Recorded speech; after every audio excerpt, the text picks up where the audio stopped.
สบายดี大家好วันนี้เราจะมาเรียนรู้เกี่ยวกับ10ประเทศอาเซียนในภาษาจีนเขาเว้ากันแนวใดเนาะพร้อมแล้วบ่พร้อมแล้วเตรียมบิ๊กโน้ตมาจดซะเราไปกันเลยก่อนจะเข้าสู่บทเรียนก็ขอเสนอคำว่าประเทศในภาษาจีนเขาเว้ากันแนวใดเขาอ่านว่ากัวจากัวจาและต่อไป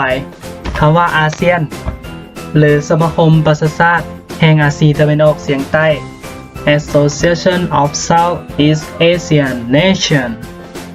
ในภาษาจีน东南亚国家联盟东南亚国家联盟东南亚国家联盟 Let's go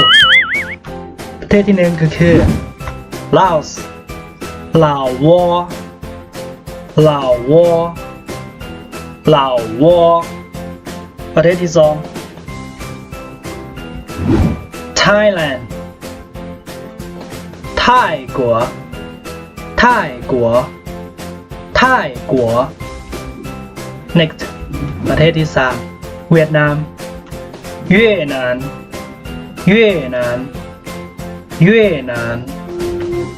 ประเทศที่สี่กัมพูชาเจียนผู่จ่ายเจียนผู่จ่ายเจียนผู่จ่าย Next ประเทศเมียนมาเมียนมาเมียนเตี้ยนเมียนเตี้ยนเมียนเตี้ยนประเทศต่อไปสิงคโปร์สินคโปร์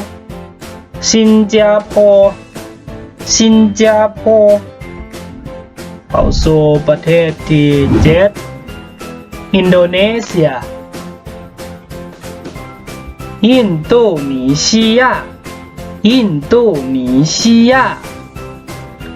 และประเทศที่8มาเลเซียมาเลเซียมาเลเซียมาเลเซียประเทศที่9ฟิลิปปินส์ฟิลิปปินส์ฟิลิปปินส์ฟิลิปปินส์และประเทศสุดท้ายสุดก็คือบรูไนหวนหลายหวนหลายหวนหลายเป็นจังใดเกี่ยวกับการเรียนรู้เกี่ยวกับ10ประเทศอาเซียนในมื้อนี้ถ้ามักก็กดไลค์ Subscribe กดแชร์ให้แน่เพื่อเป็นกำลังใจขอขอบใจเชี่ยใจเจียนพบกันใหม่คลิปหน้าบ๊ายบาย